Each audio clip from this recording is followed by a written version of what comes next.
Hey guys, this is Lala Legacy, and welcome back to another episode of Cinderella Phenomenon. So, let's jump right back in.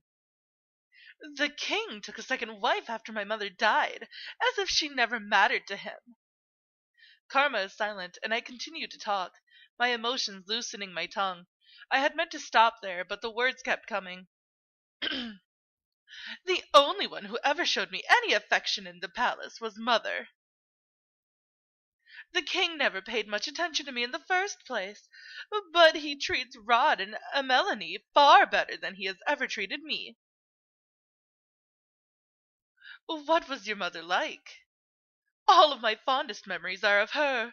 She was always with me in the palace, teaching me right from wrong. She taught me how not to show weakness, who to speak with. Who to speak with? Needless conversation is useless. People are often very likely to lead you astray. That was the reason I never saw any reason to speak with the townfolk. Will you judge me as everyone else does? Whoop. No, princess. I'm not judging you. I'm just a little sad. Sad? Why would he be sad? Oh my god. It sounds like you lived an empty life. It was not an empty life.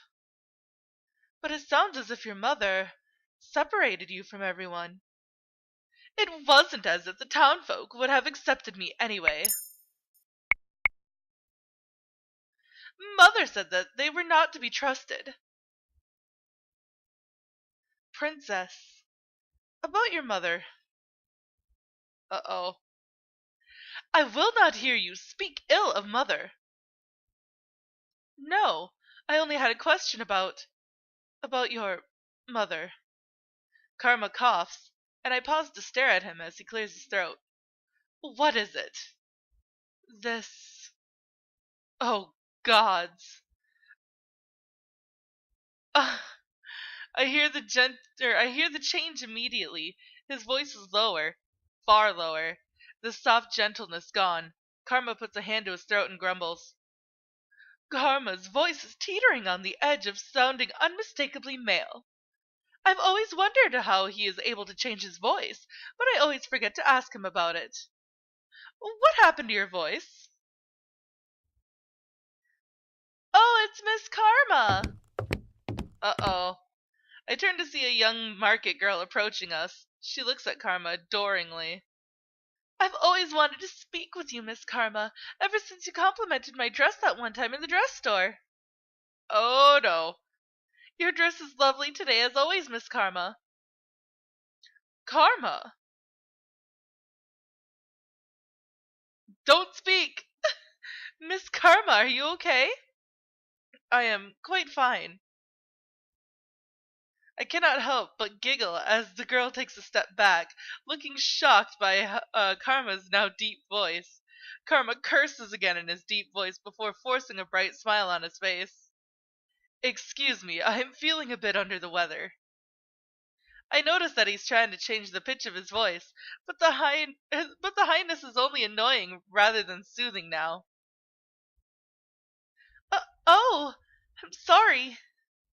Karma turns to me urgently, but I am too amused to offer any sort of assistance. What is it, Miss Karma?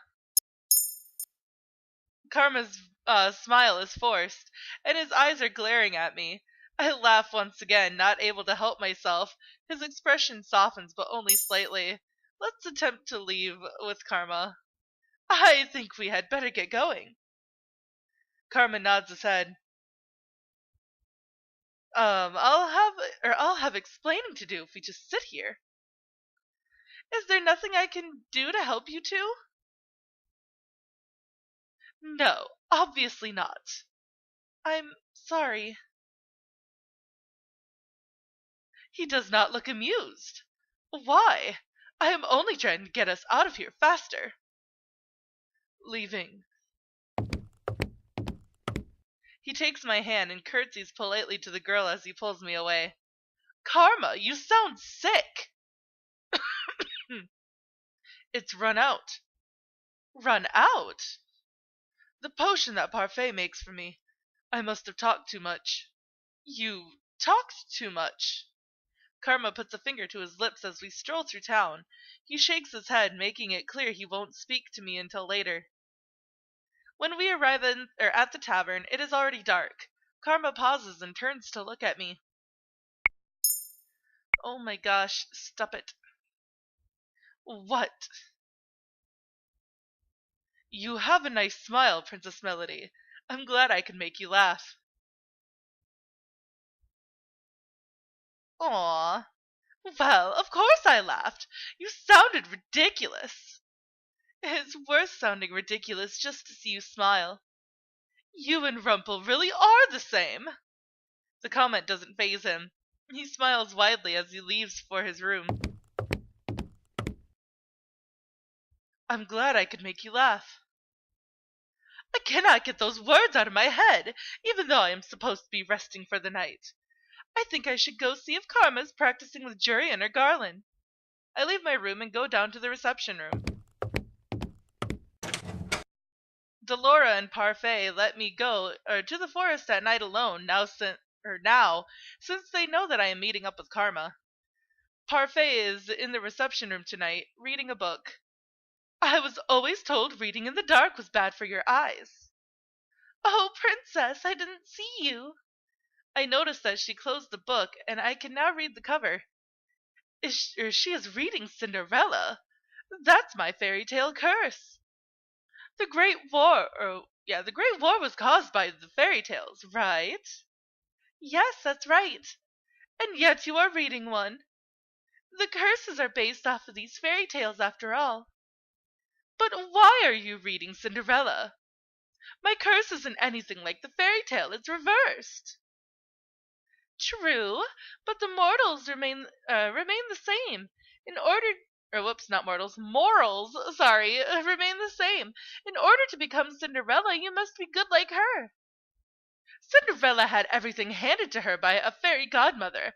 I had everything taken away. Princess, have you truly had everything taken away from you? Compared to what I used to have, what I have now might as well be nothing. You have friendships and people who enjoy your company. No one in this tavern enjoys my company. Are you sure about that, Princess? I think you just have difficulty trusting that we all like you. Like me? Why would you like me? You've become like family here. I haven't been here that long. It doesn't matter. Everyone here at the Marchen is family. Family? You are saying that everyone at the Marchen is like family. Princess, you're one of my boarders. You're more than just a regular here. You live here with us, so like I said, you're family. I speak more with the people here than I have ever spoken to my own family. In the palace, I was always alone. The only person I could speak with was Fritz. Are you going to watch Karma practice? I nod in response. Be safe, Princess. As I head to the door, I recall what happened earlier today. Parfait, what is this potion you make for Karma? Oh, you mean the potion I make to change his voice? He begged me to help him when he first designed his disguise. Karma makes a beautiful woman, but he didn't think the illusion was complete without a convincing voice. You know how picky he is. Something else on your mind, Princess? Karma hides his curse, but you must know the conditions for breaking it, don't you? Parfait does not answer. Or are you also keeping it a secret? Princess Melody, not everyone likes to talk about their curse. I think it would be better if you asked Karma directly. I just don't understand why he won't tell me everything when I am trying to help him. Just as you think your good deeds are difficult, there is also something about Karma's curse that he can't come to terms with. I put my hand to the necklace around my neck. I still haven't performed any good deeds. Can I really do this? I am going now. I walk out the front door and into the forest. I decide not to think about all of this, at least not until later. I wish this was all simpler, and that karma wasn't cloaked in so many secrets.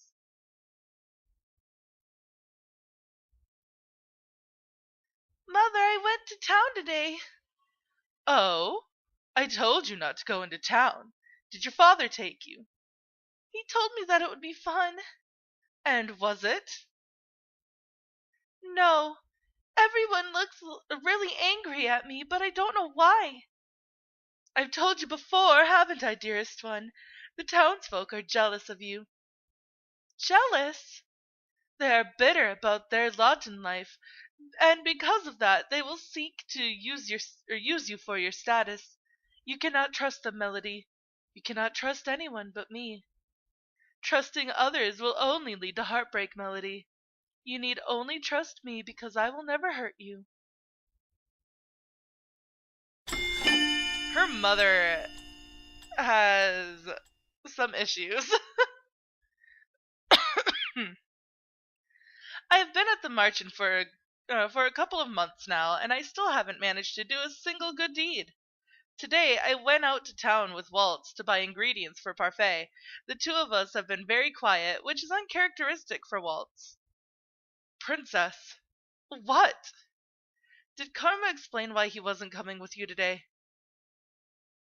Princess. Does Waltz not like my company? Is that why he is asking why he had to fill in for Karma? He said he was tired. Oh.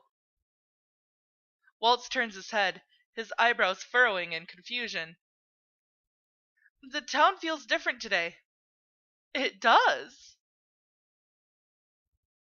I feel as if there are people watching us.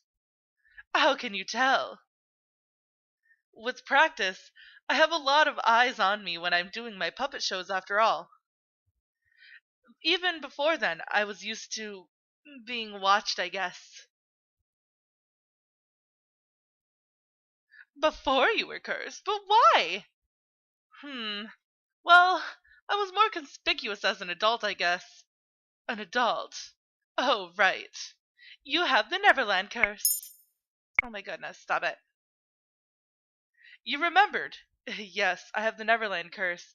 I told you what that was in the tavern once. You are stuck as a child when you should be a man. Right. It's a little inconvenient, but I've gotten used to it. Waltz is so much more straightforward about his curse than Karma. The two of us go into a store, where we find the little cups that Parfait asked us to buy. After I pay, Waltz automatically picks up the bags.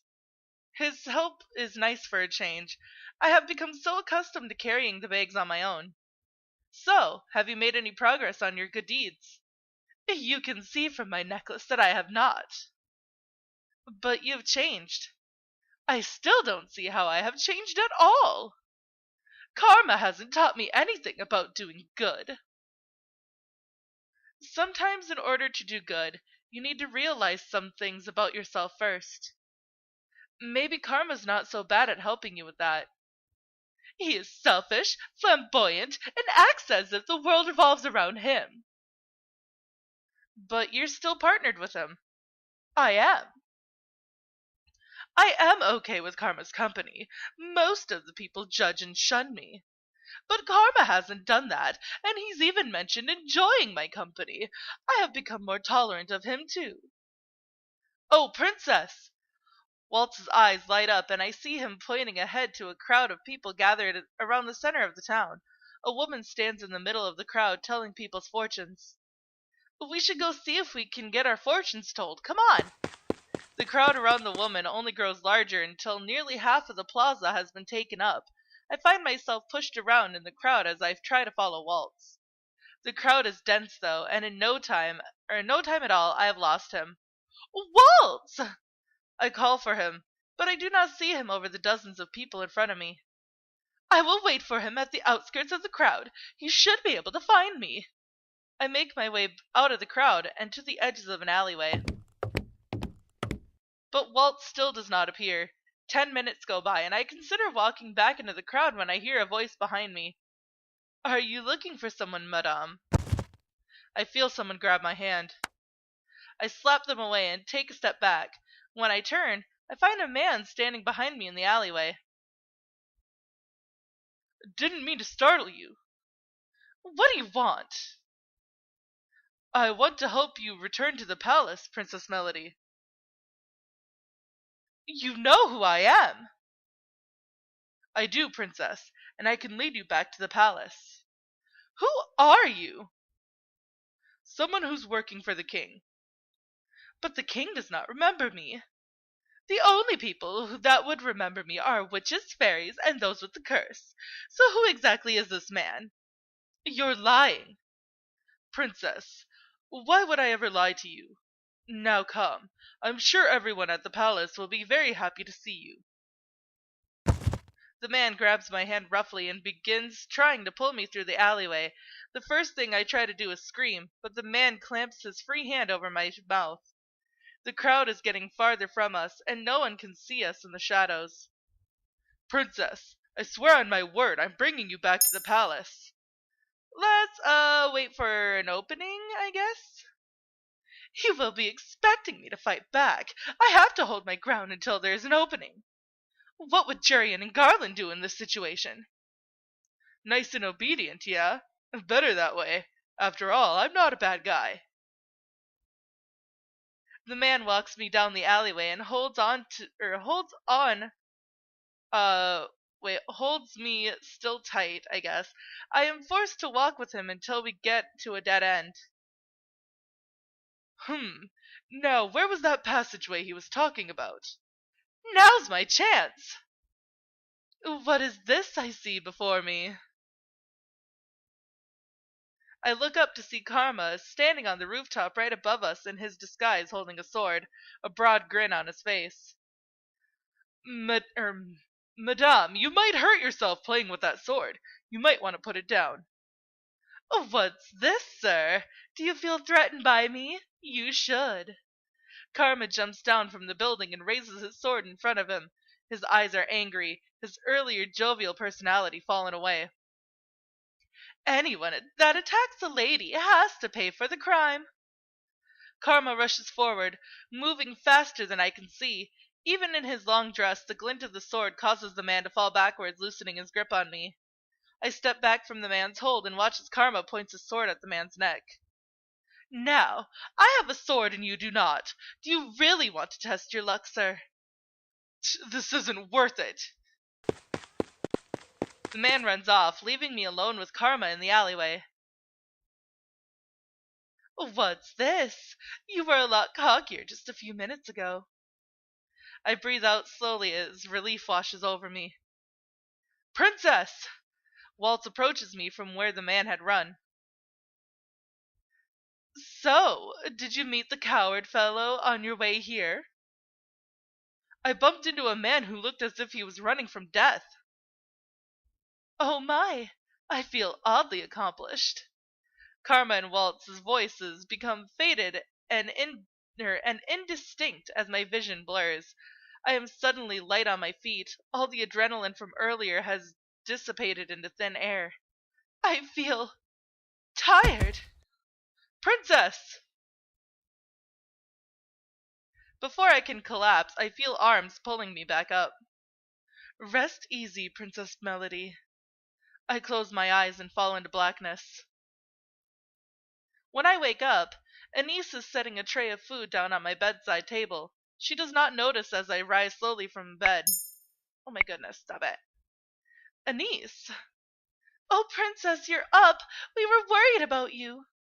Lady Delora and Lady Parfait said you were just out because of shock, but still. How long have I been asleep?